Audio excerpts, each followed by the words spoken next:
Okay, are we live? Looks like we are live. Hello, everybody. My name is Freytag, founder of Get Healthy UTV, and I'm here with the fabulous Sam Cameranesi. Hi, Sam. Hi, how are you? Hi, I'm good. I'm going to get Instagram going also now that we all work at home. Hi, Instagram. My name is Freytag. You guys know that. You're on my Instagram right now. I am here live with Sam Cameranesi. We're going to get Sam involved. Let's see, I've got a wave from Sam. Sam's going to ask to join me on Instagram so we can see. Here we go. Both of us on Instagram and on YouTube and on Facebook. We've got a live Q&A for an hour here, everybody. So let's just stay tuned here. Here we go. I've got Sam. Okay. Hi, girl. Hi, how are you? Good. I'm going to turn you down on Instagram so we don't get feedback. Hold on here. Yeah. Okay. And then I'm looking at you guys over here on the computer. All right, let's go, you guys. Just one more quick introduction. Again, I'm Freytag. We are here with Get Healthy UTV to answer live Q&A about fitness, health, beauty, lifestyle, anything you want to talk about. We do this every single month for 1 hour, courtesy of Get Healthy UTV. You can watch all of our past Q&As on gethealthyutv.com if you just go to the free videos and click on Q&A. Sam and I have spent a lot of time together on the computer. We have. Yeah, so here we are in quarantine, again, coming live from home. Hi, everybody who's joining. I see all the names flashing by. Hi, everybody. We already have a whole bunch of pre-asked questions. And Sam and I always joke that an hour goes by so quickly. Like, we always think, oh my gosh, we have a whole hour. And then pretty soon we're like, holy crap, it's been an hour. So let's get right down to it. I know you guys are probably working today. A lot of people are working from home, but let's face it, #quarantine. You find a little free time on your hands. So hopefully I can answer some of your questions right now. All right, Sam, you are in charge. So you start firing away. I am in charge. All right. So a very first question. We have a beginner and she says she's a very, very beginner. So where would you suggest starting? Like health, fitness, everything. Okay, I have heard from so many very, very beginners this quarantine. You know, what's really interesting is for people who never worked out before, you'd think, well, of course, they're not going to start now. They are. They are, because all of a sudden, maybe you don't have a commute time anymore, to and from the office. Maybe you don't have kids juggling after school activities. Maybe this is your prime time in life to get started. So if you are starting, my best advice always is baby steps. Anytime you overdo something and you come out of the gates and you overdo it and you're super sore or super defeated or perhaps even injured, you give up, right? So see what your body can handle.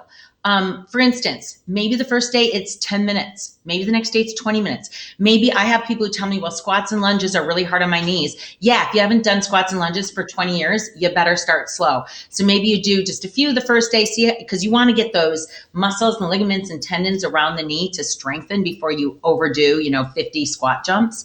So just start slowly. Be kind to yourself. Give yourself a lot of grace. Do strength and cardio and flexibility, kind of mix it up.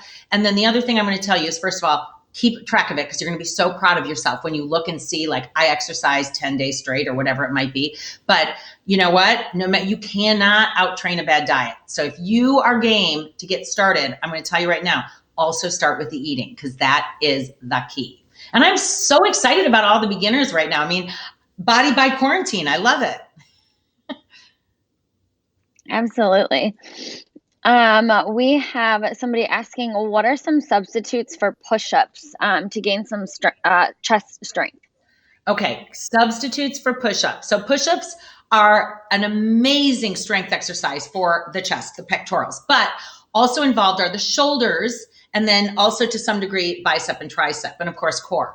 So if you have a bum shoulder, a lot of people who are in my age category have something going on with their shoulder. And if you cannot do push-ups, first of all, you can modify the push-ups. So you can go on your knees. There's no shame in the modify game. That is one of our mottos at Get Healthy UTV. So if you need to be on your knees, but you can give me that full pump, good for you. If you need to go on a chair or a table to do your push-ups, good for you. If push-ups altogether, though, don't work, flip over on your back and do chest presses with weights in your hands. It's going to be less stress to the shoulder, but you're still going to get the pectoral. Also do the chest flies, which are like coming around a big beach ball, and you're going to get a really good substitute for a push-up. Absolutely. I mean, I would say 9 times out of 10, I have to do push-ups for my knees anyway. It's just so much strength in push-ups. So don't be afraid to take them from your knees. Chest press and chest fly are awesome. Yep. And hey, Instagram, I have my voice way down on Instagram. So please let us know if you can't hear on Instagram. Make sure you give us some comment to let us know if you can't hear. Otherwise, I'm going to assume that you can. Okay. What else, Sam? All right. We have somebody asking, she is 53 years old and always hears popping noises in her knees. She's asking potentially why that's happening and is that dangerous? Okay. Popping noises in the knees. Okay. Sam is echoing, by the way. Sam, I'm getting something that says Sam is echoing. Is that on my side?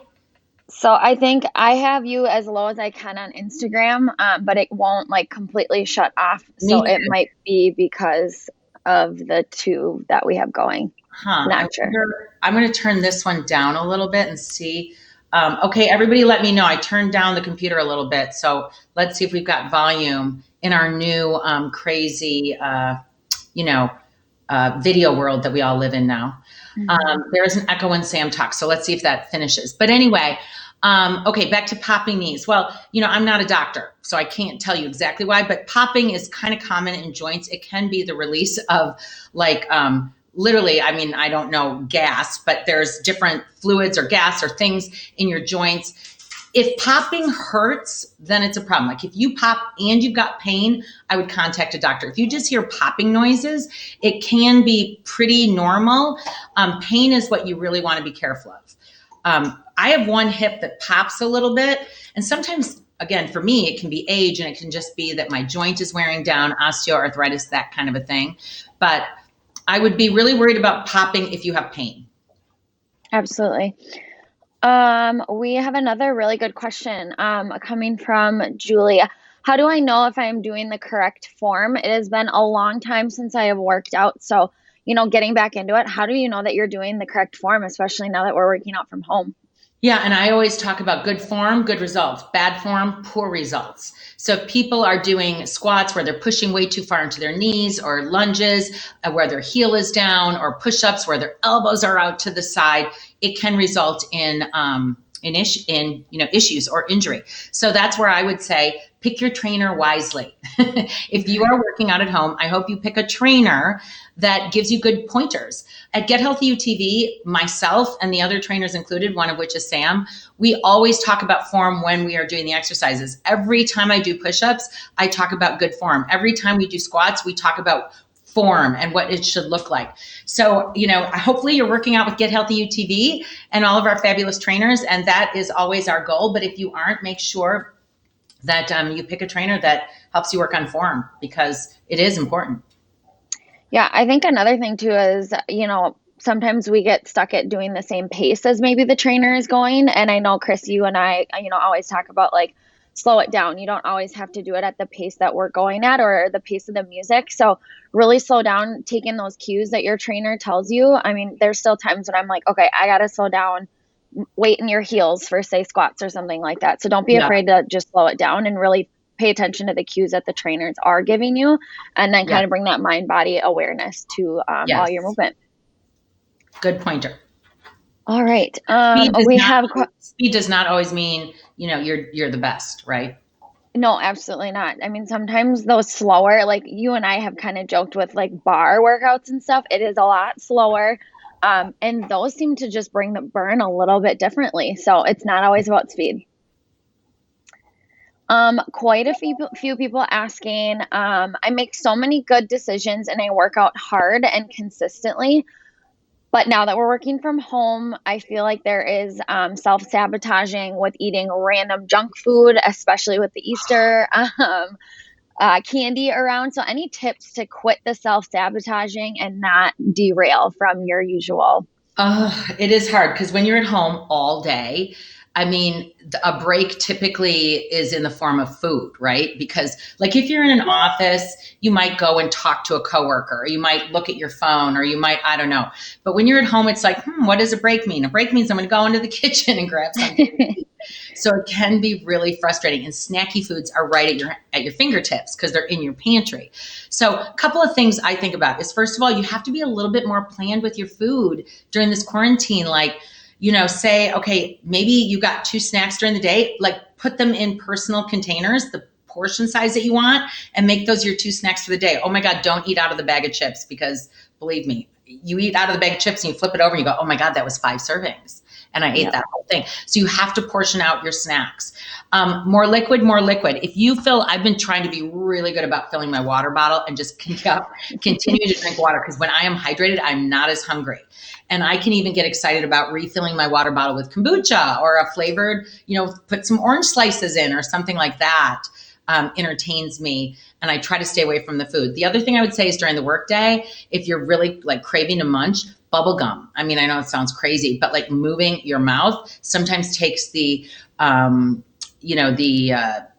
need to go and eat something. But you do have to be really careful, because I think, all of us are just spending so much time in our homes. And let's face it, we're working out, and I'm working out at home, but I'm not getting as much movement in. Now, I've been trying to walk outside every day, and I would highly recommend that for everybody, because, for God's sake, fresh air is good for you. And it's not, you're not next to people. Just get out there and walk. But, Minnesota, I'm staring at snow right now.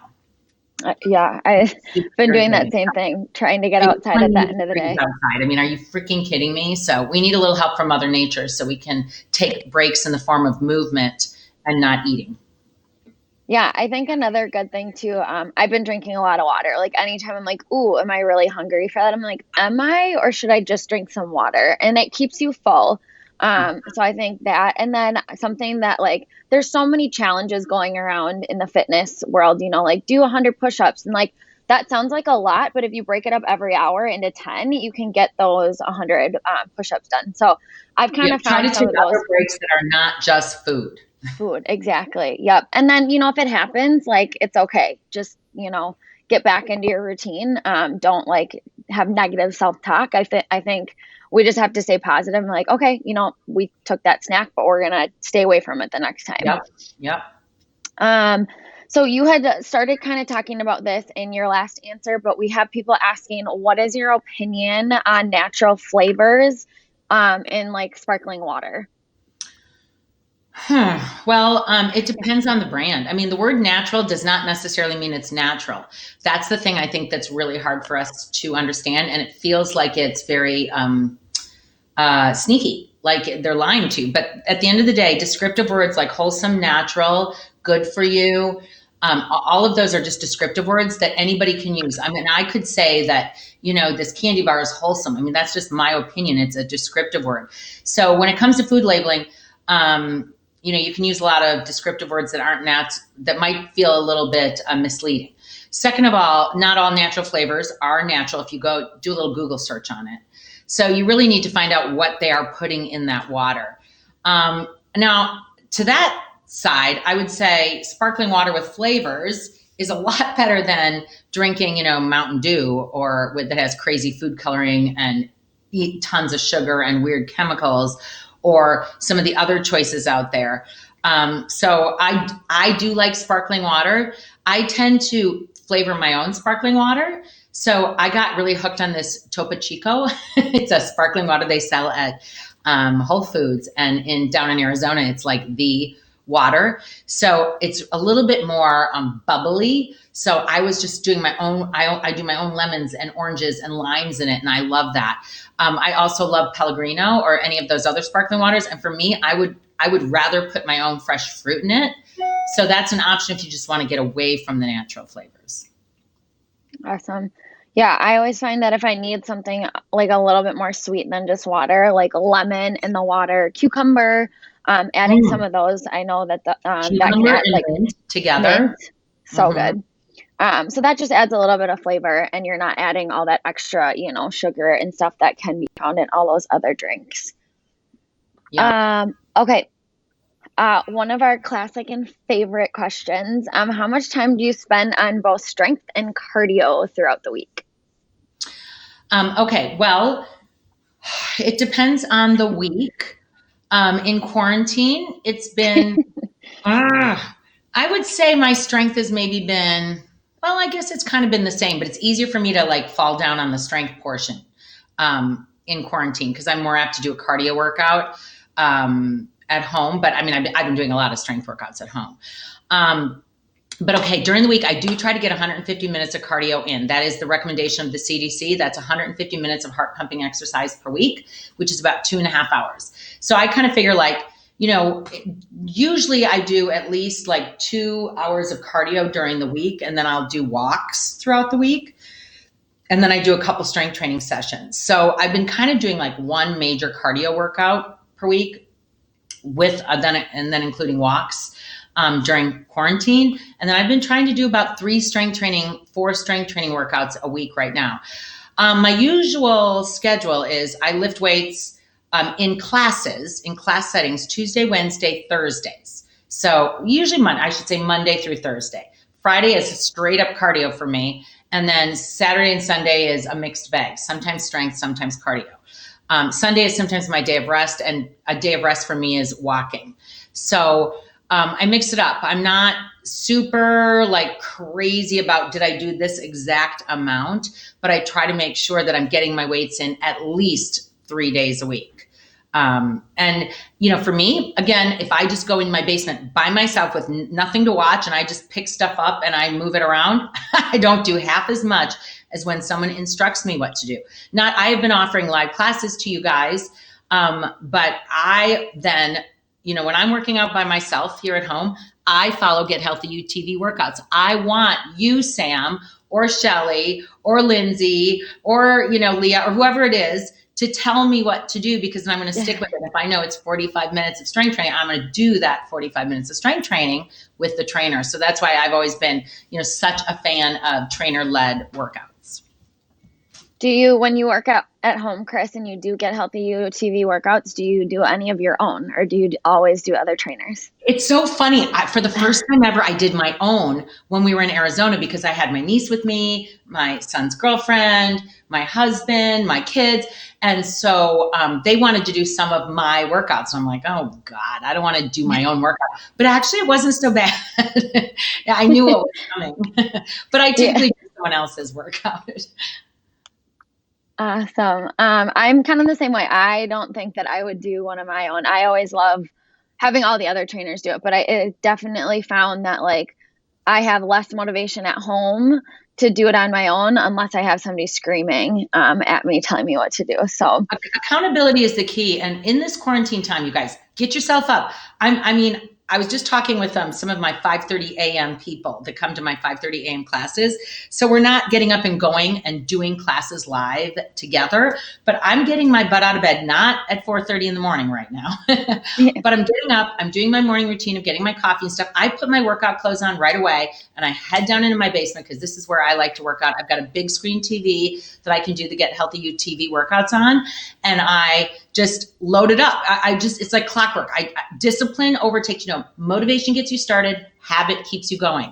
I plan typically the night before what workout I'm going to do. And then I'm like, I'm doing it. And I do it in the morning because I know myself. If I wait till noon or if I wait till 5 in the afternoon, I'm not going to do it. So I've been trying to really stick to that routine, and it really helps. Yes, I have kind of been doing the same thing now. 5:30 a.m. workouts are not happening.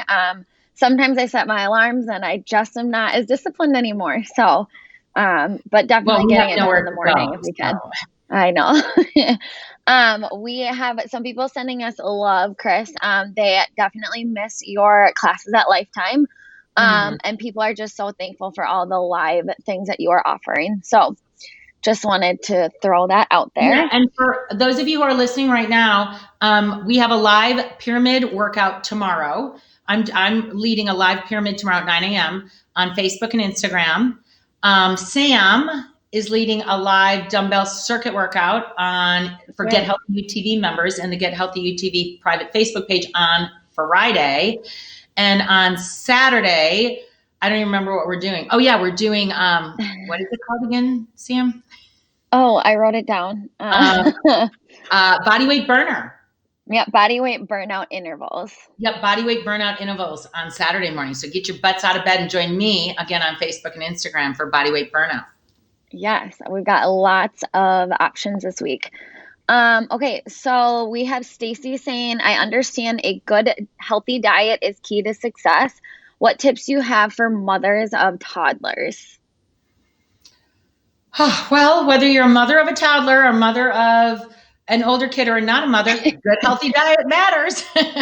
So you have to, toddlers probably don't love to chomp on raw broccoli.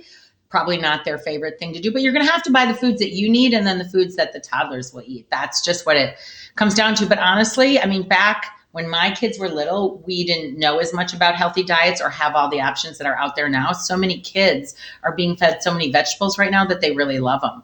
But be creative with your meals. Do things like tacos or things that are mixed with rice or quinoa where the kids might be interested in eating some of the vegetables or things like that. But bottom line is, I would say, it doesn't matter how old your kids are. Make sure you are buying fresh produce and things, more plants. Eat real food, mostly plants, not too much is kind of the rule of thumb for all of us, to stay healthy. So I would say just make sure when you go to the grocery store that you're getting all the things that you like and that you need too. Don't just buy the meals for the toddlers. Get what you need to stay healthy too.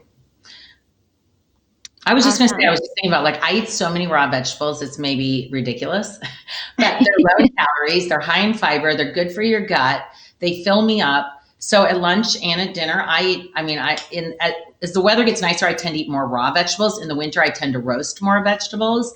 Yep. But I absolutely love them. And when my kids were little, they did love roasted veggies. I would do roasted veggies and potatoes together, and they would eat those.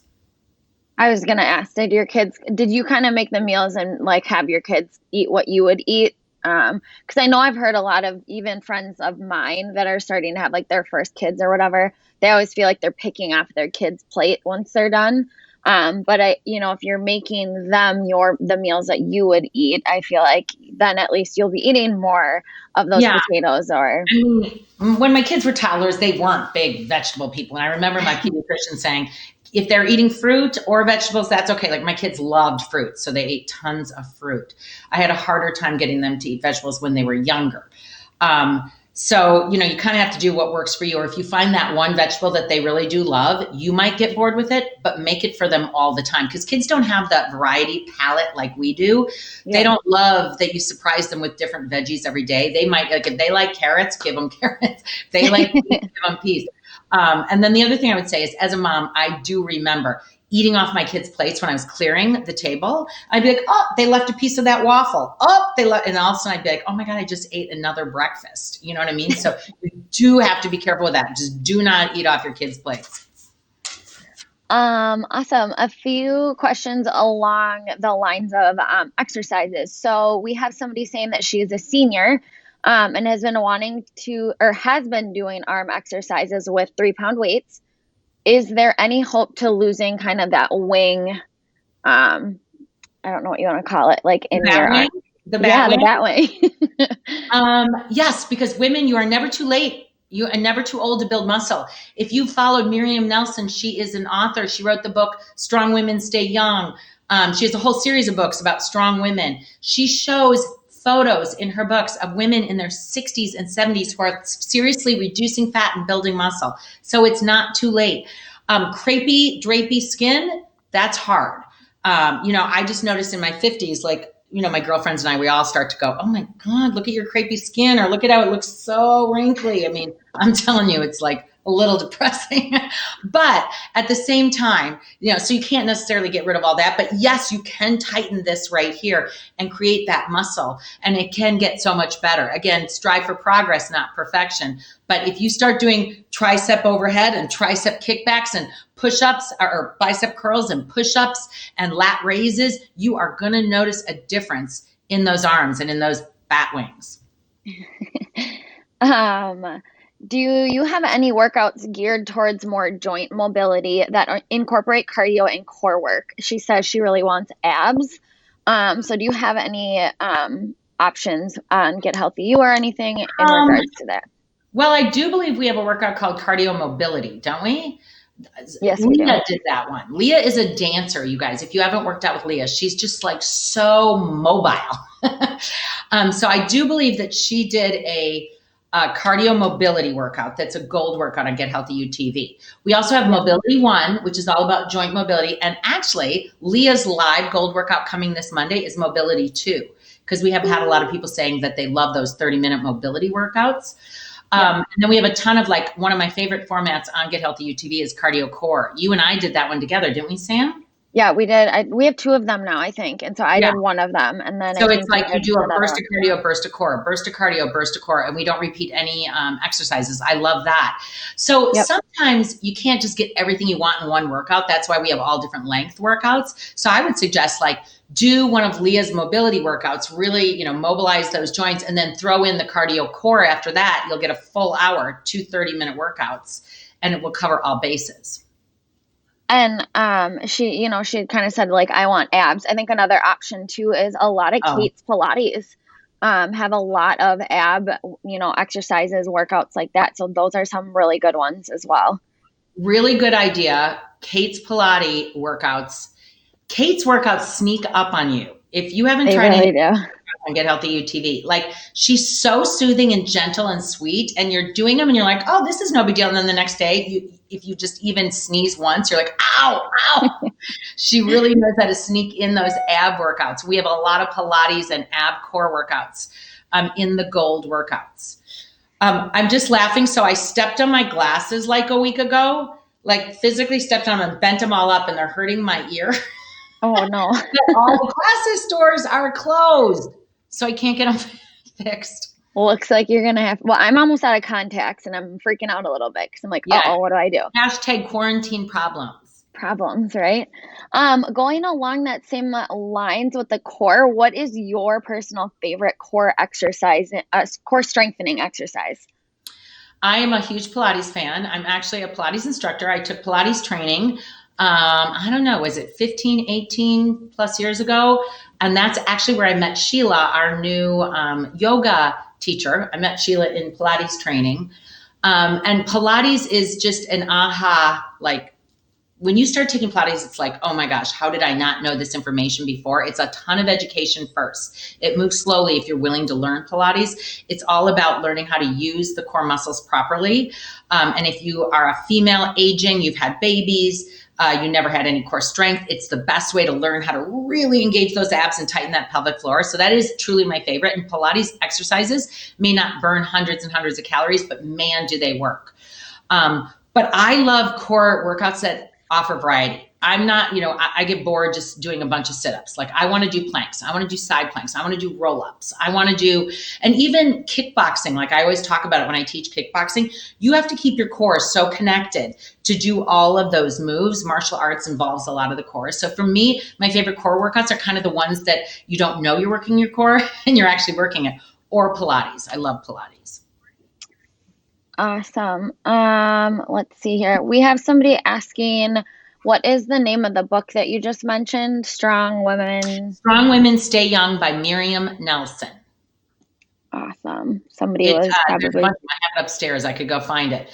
She wrote a whole series of strong women books. It was like Strong Women Stay Young, Strong Women Stay blah, blah, blah. She had a whole series of them back in the day. And they were very informative. We have somebody asking, Sharon, how do you work your lower back when doing core workouts? Okay, well, work your lower back or protect your lower back, I wonder. Yeah, it says, how do you work your lower back, which we might want to clarify. Okay, you want to strengthen your lower back, but your lower back, so your body, is obviously 3-dimensional. So in this core area down here is our transverse abdominis, and it wraps around your body like a girdle or a weight belt. So if you have strong abs on the front, it will help protect on the back, keep your organs in. Yes, it can flatten your abs, but it just keeps everything protected and protects those low vertebrae. As we age, the 5 lumbar in your back, the muscles surrounding the lumbar get really, they've taken a lot of abuse over the years. So they start to be painful, they start to be tight sometimes, because if you're having any disc issues in those lumbar, they're protecting those lumbar. So people will start to have a lot of low back pain. So a couple of things. First of all, I'll go back to Pilates. Pilates teaches you how to use your whole body in that three-dimensional way. Lots of rolling up, lots of twisting, lots of learning how to pull those low abs in and pull in through that pelvic floor. So you're strengthening that transverse abdominis, which is that horizontal muscle.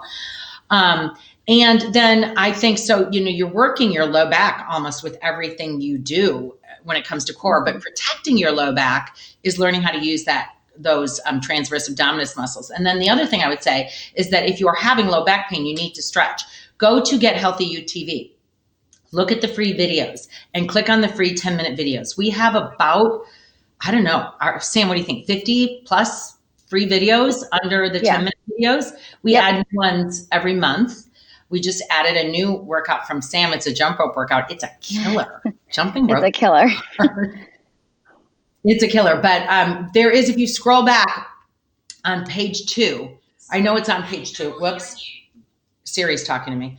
If you scroll to page 2, you'll find the how to relieve low back pain. And I show you a bunch of stretches as well as how to use the massage ball so that you can reduce some of that low back pain. But I think it's really important to understand, for those of you who are listening right now, your abs have a bunch of different muscles. Your core, which is your powerhouse from the shoulders to the hips. You have your transverse abdominis, which goes around your body at your waist level, kind of like a belt or a girdle, and it comes all the way around. Then you have a vertical muscle called your rectus abdominis. That's kind of your crunching muscle. Like if someone hits you in the gut right there, that muscle tends to get more overused. And then you have your obliques, your internal and external obliques, which are responsible for helping you twist your body, which you do all day, every day. So all of those muscles work in harmony. And it's really important to take the time to do core workouts that help you even out and strengthen all of those muscles. So if you have a personality like me, which is like, go, go, go, burn, burn, burn. Sometimes you feel like, oh, I'm not going to do a Pilates workout today. That's a waste of time. It's not a waste of time. Like, take the time to do a 30-minute Pilates workout and just feel that stretch, feel that difference, get those muscles strong.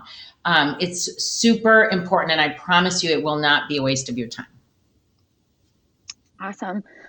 Chris, we have a question on Instagram that I'll have us answer here quick. Do you have any tips for a 42-year-old with hyperthyroidism? She sleeps great. She takes a natural supplement and has worked out for the last 3 months every single day. But she is struggling to lower the body fat within the last 5 pounds. Okay, so she has hypothyroidism. Yes, correct. Yeah, hypo. So first of all, I think obviously consult your doctor or a naturopath. Everybody has their own thought on that. But when it comes to hypothyroidism, there are foods that help you to naturally equal out some of the hormones in your body that could be causing some of the issues.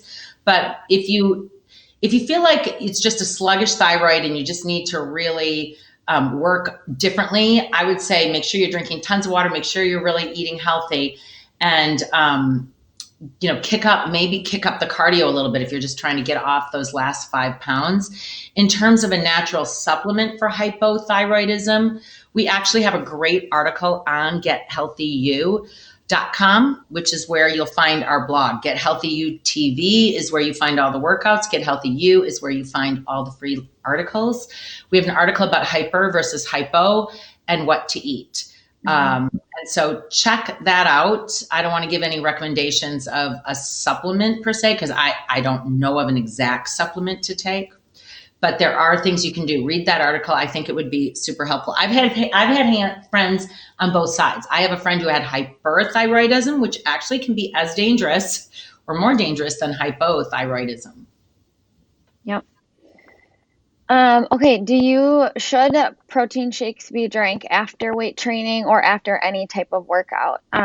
She feels like she has finally aced making her shakes. Yay. That is kind of like a, little science there. But should they be drinking right after just weightlifting, after cardio? What are your thoughts on protein shakes? After any workout, it's good to give your body protein with some carbs and healthy fat. Because even when you're doing cardio, you are using your muscles. yes, you're focusing on raising the heart rate, but in order to raise the heart rate, you have to use your muscles, whether you're jumping or dancing or punching or running or biking or whatever you're doing. And muscles refuel with amino acids, and protein is made of amino acids. So if like for me, drinking a protein shake after my morning workouts is basically my breakfast. So that's how I like to do that. But you can drink a protein shake whenever you want. It doesn't have to be after a workout, but if it fits time frame wise to do that, that's great. Now, I mean, obviously this person here asking this question loves protein shakes, but there are people who come to me and say, well, I don't even like protein shakes. Well, you don't have to have a protein shake. You can refuel your muscles with any type of protein. If you would choose nuts and seeds or a nut butter or meat or eggs or whatever it might be that you would rather have as a form of protein, do it. The key is to get that protein in after workout and after cardio or strength. Anytime you've really taxed your body, it would be smart. Yeah, I think shakes are just an easy way to get it in, especially if you're on the go. Maybe not right now since we're not on the go, but they are also just really an easy way to get a lot of nutrients in there with, protein. You can get veggies in there, throw extra spinach in there. It's just an easy way to get a lot of things in. Yeah. Okay, so what are some good suggestions to work out your lat muscles? Your lats, Yes. your back muscles, the big latissimus dorsi in your back. So a very traditional lat exercise is at the gym where you pull that bar, pull down, squeeze those shoulder blades together and feel it down your mid back.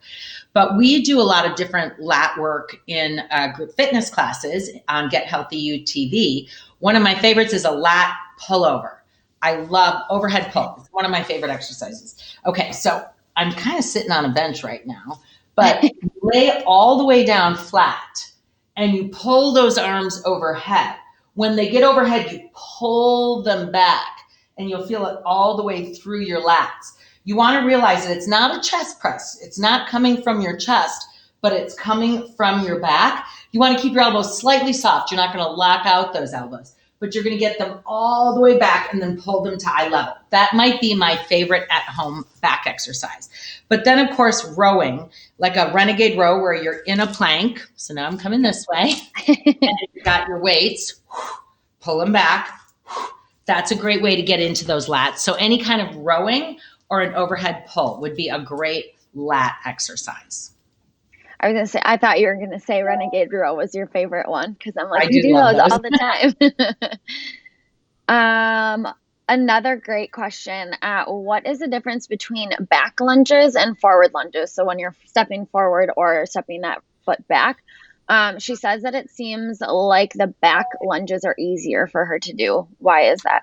So people do tend to think that reverse lunges are easier because it's a little less stress to the kneecaps. It's really a matter of preference. It's great variety when you work out. Let's see. Hold on here. I'm wearing a pair of sweatpants here. Hold on. And I don't have on the right shoes and I'm stepping on dog toys, but hold tight, everybody. So when you step back into a lunge, you want to keep your body upright in a lunge. So I really have on the wrong shoes, but you want to keep your body upright. So you're never leaning forward in a lunge, but you want to basically even the weight out between both legs, right? So that both knees are just joints. Think of the knees as the joints and the muscles are doing the work, but you're evening the weight out. When you step back, it just seems to keep that front knee over the shoelace a little easier and it helps you kind of keep even between the two legs, keep your body upright. People tend to like reverse lunges better. I really like forward lunges better. Me personally, I like stepping into my lunge, but for some reason, and I do like squats better than lunges. Let's get that out there. But for me, stepping into my lunge feels okay. When you do a front lunge, you just want to make sure that you aren't pushing that kneecap forward and pushing it so far forward that you're taking the brunt of the body weight. You should think of your knees as hinges to get you into the lunge, but the quad, the hamstring, the glutes are doing the work. So I hope that helped. But yes, reverse lunges tend to seem easier for the fact that you're evening that body weight out, maybe a little easier, but it's really a matter of preference. I always say in classes, I'm like, do which one feels better, never do anything with pain. Muscle fatigue is, oh my gosh, I'm super tired. I'm working really hard. I can barely do another rep. Muscle pain is, that really hurts me. And then you should never work through pain. Work to fatigue, not pain. Absolutely. Another question that is popping up on Instagram, saying that they work out almost every single day, but when I sit on the floor and go to get up, she has a hard time. Does that mean that she needs to work more on stretching in the joint area? What are your thoughts there? How old are you? She does not say. Because I have a hard time getting off the ground. I mean, I do sometimes too. when you've been sitting on the ground for a long period of time and you're stiff. I mean, my situation is I'm stiff. It's not like I'm not capable of getting off the ground. But if I've just been sitting there, she says she's 47. I see her. 47. Okay. Yeah. Okay, girl. I knew you weren't 27 asking that. No, I'm just kidding. I'm older than you, so don't worry about it. But I mean, basically mobilization is lotion. Remember my favorite saying? Motion is lotion. So if your joints are stiff and sore, lubricating the joints is what makes them feel better. So when you wake up in the morning and you're like the Tin Man, but then once you get going, everything feels good. That's pretty normal with age. So if you sit on the floor a lot and or you're sitting on the floor for a long period of time, let's say you're watching a movie or you're down on the floor with the kids or a dog or whatever, and then you go to stand up and you're like, oh my God, my joints.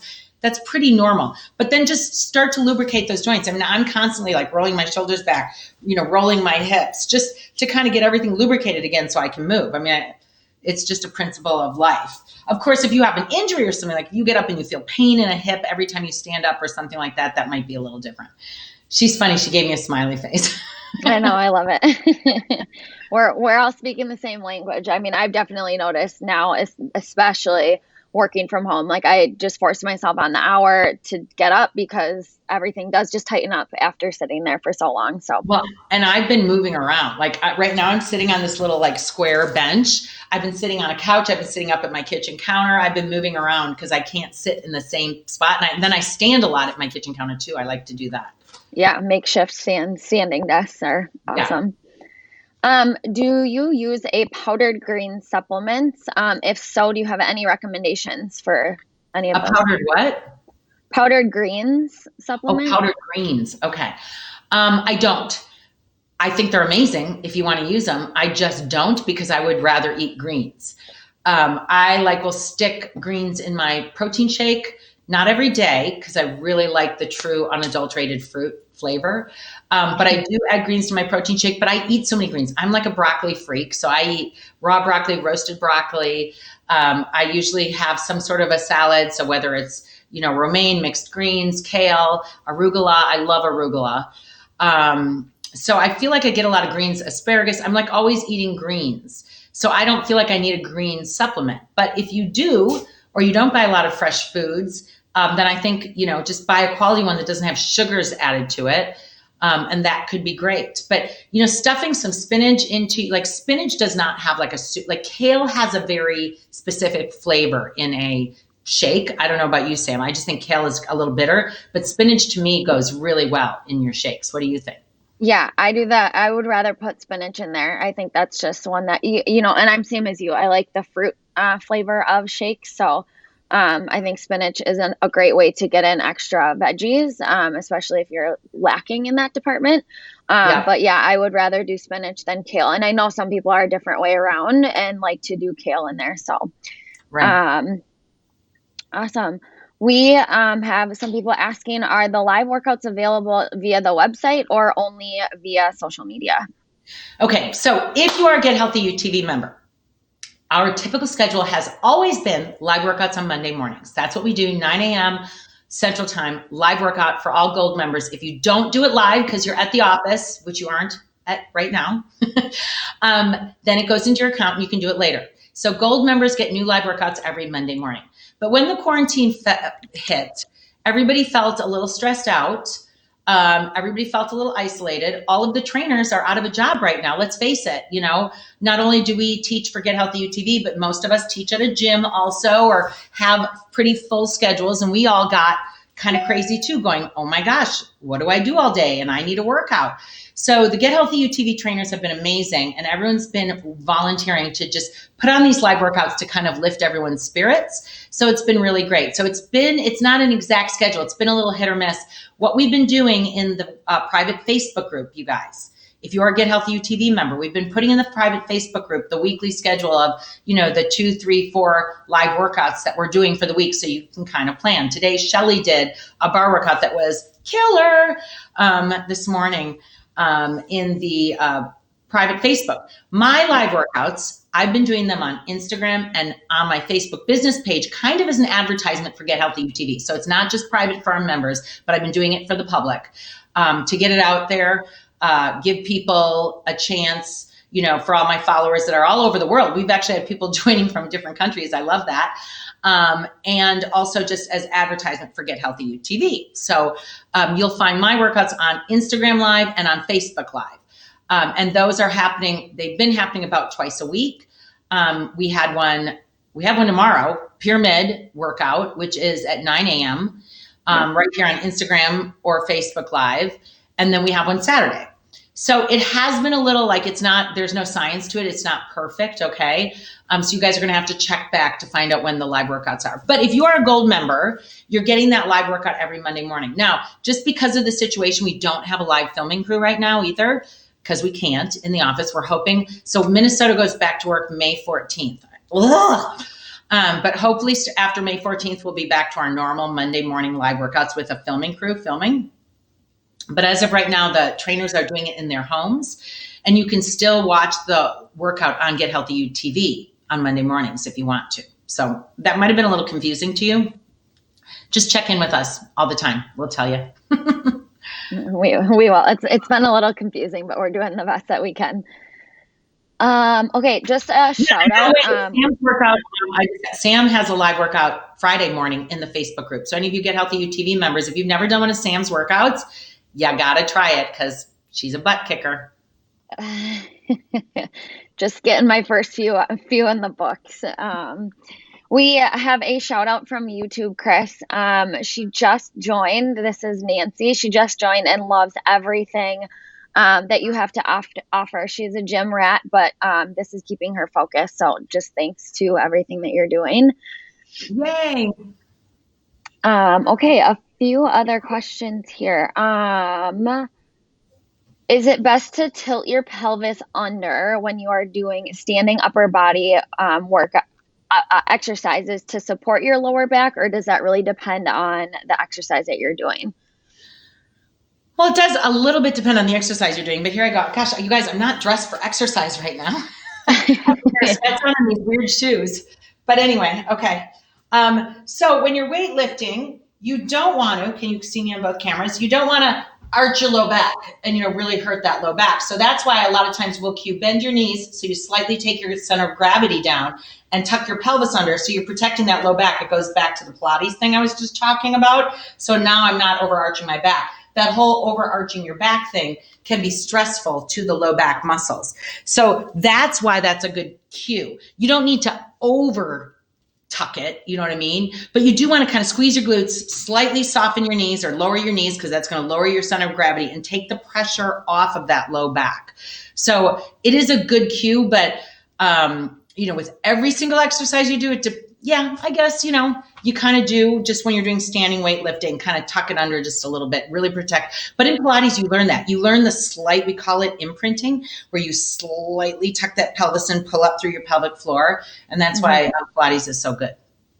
Yeah. And I was just thinking, even like when I do bicep curls, you just want to make sure that your core is engaged too, so that you're not arching your back. I think it's more of really having that center, like the center of your body really doesn't move. And I think maybe that slight tuck of the tailbone is kind of what they're talking about, but I just even focus, even when you're doing upper body, right? That going back to Pilates, tighten, core is always tight. Squeeze your glutes, keep your abs tight so that there's no low back injury. Absolutely. Okay. What a fitness watch do you recommend? I know your answer. And then when you're looking at fitness, watches, what things are kind of the most important to track, or what do you track? Well, I love my Apple Watch. I'm addicted.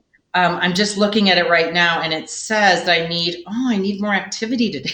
Darn it. Uh-oh. I'm going to have to go out for a walk, which I was planning to walk the dog anyway. But I love this. Tells me to stand up. I set my activity goals. I just try to burn 500 calories a day. with activity. Obviously, your body burns more than that. I try to get my standing. I try to get my steps in. So today, I've only gone 4,000 steps, 2 miles, because I did a workout in my house this morning and I've been working. But later this afternoon, I'll get Roxy, who is like dead over here on the floor. I'll get her outside for a couple of miles and I'll get my steps in. I love the Apple Watch because I also like getting my emails, my text messages, my notifications. I like to see the weather every day. I like to see my calendar. I always show what my next event is. You can customize the calendar. So I love an Apple Watch. My husband has some heart things going on, and he uses the Apple Watch to monitor his heart beat every night and during the day. And it's got a really sophisticated heart app program on here. I absolutely, we both really love. So I love it. My mom wears a Fitbit. My mom loves her Fitbit. It does keep track of her heart rate also. She's in her 80s. She loves tracking her steps. I do feel that the Apple Watch is maybe a tad more accurate with like movement. Mm-hmm. We always joke that the Fitbit, all you have to do is move your arm like this and you get a whole bunch of steps. You got to do that Fortnite dance. And then you get a whole bunch of miles.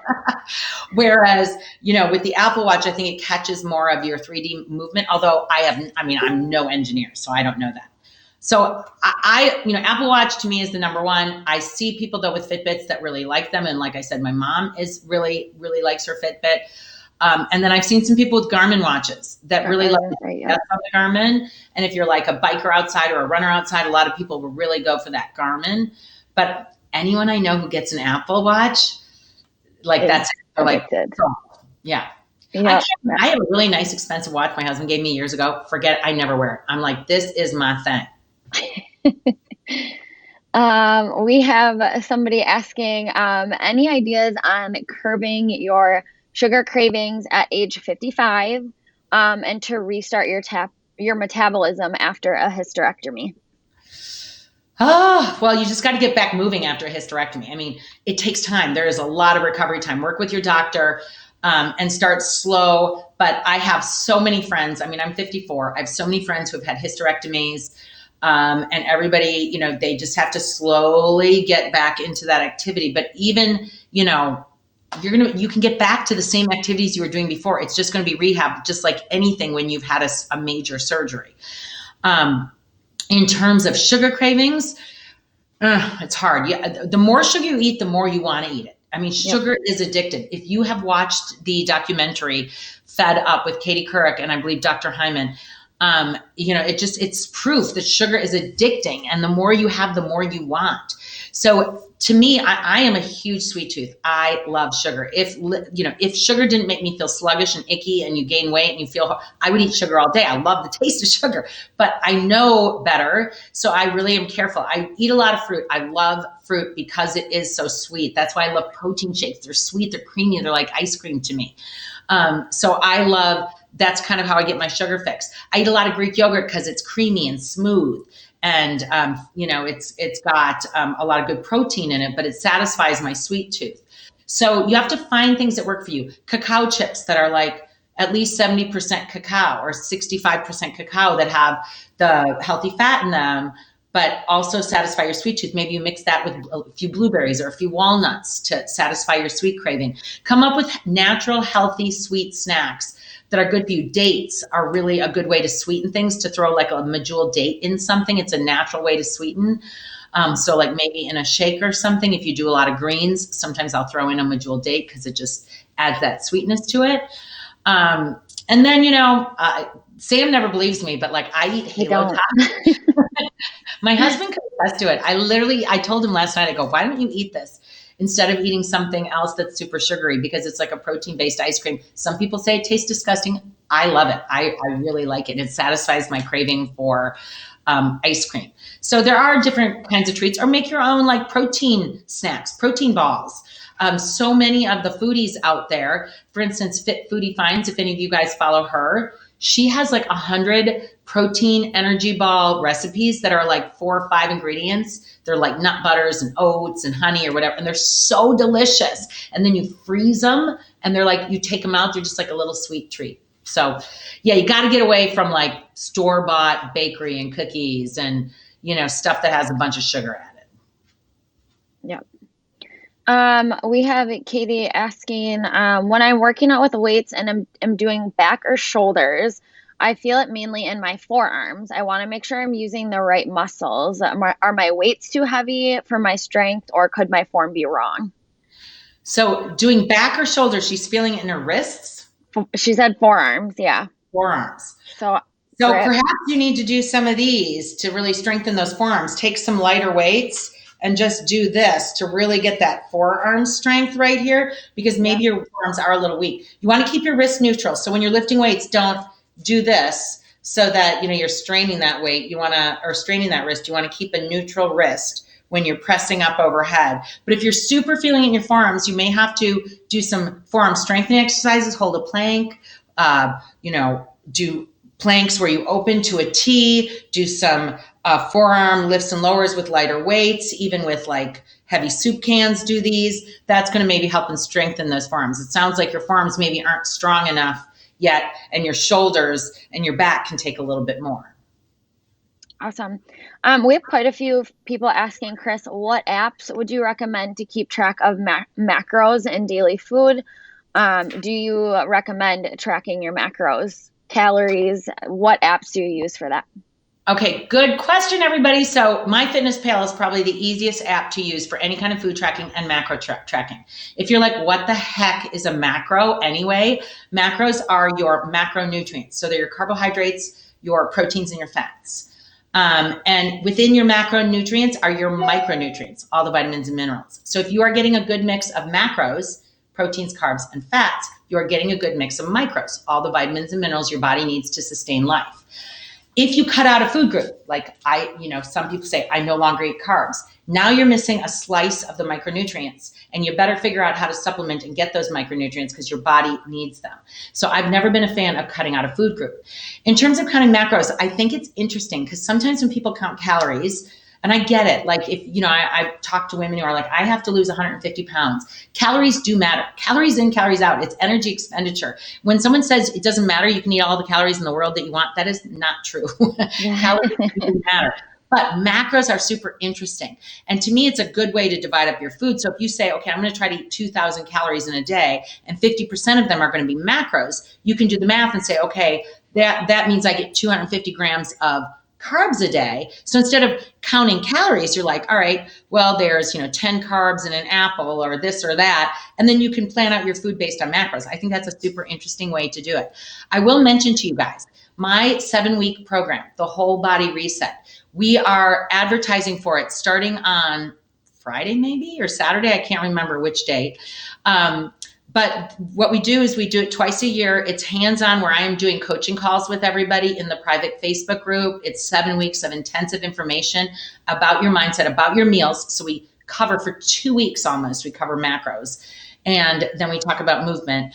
And we'll be opening that cart at the end of this week. So if anyone is interested in signing up, you only can sign up for 1 week. We close the cart and we start the session on April 26th, I want to say.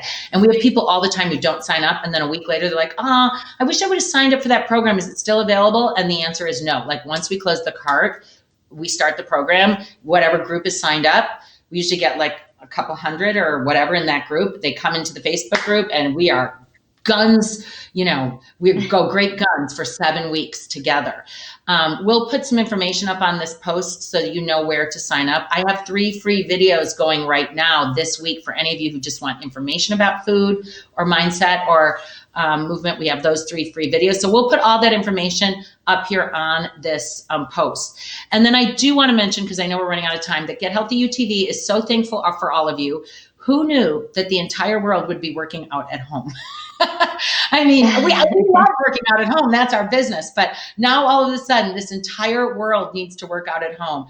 And we are so grateful to be able to help those of you who we can help. We are so grateful to be a part of your lives. And we are so thankful to those of you who are sharing our information.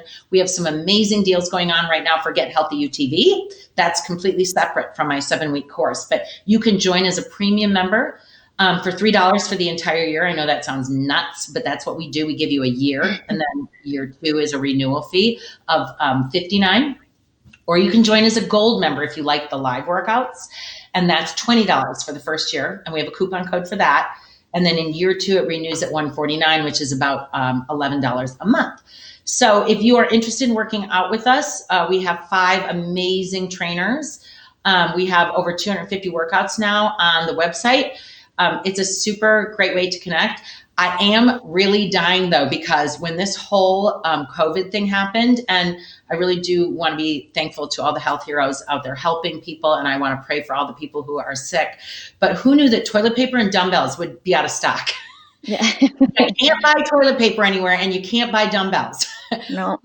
We keep getting emails about where do I buy dumbbells, and oh my gosh, I don't know. Quite honestly, you're going to have to keep looking, because dumbbells are like, the whole world decided to work out at home. And I went on like 5 or 10 websites the other day, and you can't get heavy dumbbells right now. So people, grab some milk cartons and fill them up with sand, or, grab a brick out of your garage. I actually have a couple bricks from my landscaping in my garage, or, pick up a suitcase or whatever you need to get some weightlifting in, because toilet paper and dumbbells are out of stock, my friends, but they will come back into stock. So anyway, that was just our little our little PSAs for the end of our workout, or our session today. Anything else, Sam? Just quickly, so if you just want to tell the listeners your favorite type of ice cream, some people miss it. I'm not a chocolate person. As much as I like chocolate, it's not my favorite. Like if someone said, hey, do you want chocolate ice cream? I'd be like, for sure. But if someone said, no, I have a fruit flavor, or I actually really like vanilla, but I like things that are like more like typically, like when I go, for instance, to a gelato store, I'm going to get coconut. I'm going to get pistachio. I'm going to get oatmeal raisin cookie. Like those are going to be my go-tos, or like a vanilla with granola mixed in it. That kind of thing is more my favorite. When it comes to Halo Top though, I don't stick to one flavor. I buy them all. I like variety. I think that's what people are looking for too, is it's the Halo Top that you like, right? Oh, pistachio. I love the oatmeal raisin cookie. I love the vanilla, but I will say the peanut butter cup is pretty darn good. And the best one, again, I am not really a chocolate person, but that red velvet cake is freaking decadent. We definitely had a few more questions that we didn't get to. So we'll come back and answer some of your questions wherever we found them. But we had a lot of different questions this time, which was awesome. So yeah, that's great. Well, and we'll put links for Get Healthy UTV and the Whole Body Reset up here. Thanks for taking the time, you guys. I know, well, we're all stuck at home, and it's like sometimes the day. I said to someone, I never thought that I wish for time to pass. As I get older, I wish for time to slow down. It's really, when you're a kid, you wish for the time to pass really fast because you're like so excited for a vacation or whatever. As an aging person, I'm like, I just want time to slow down all the time. I'm like, slow down.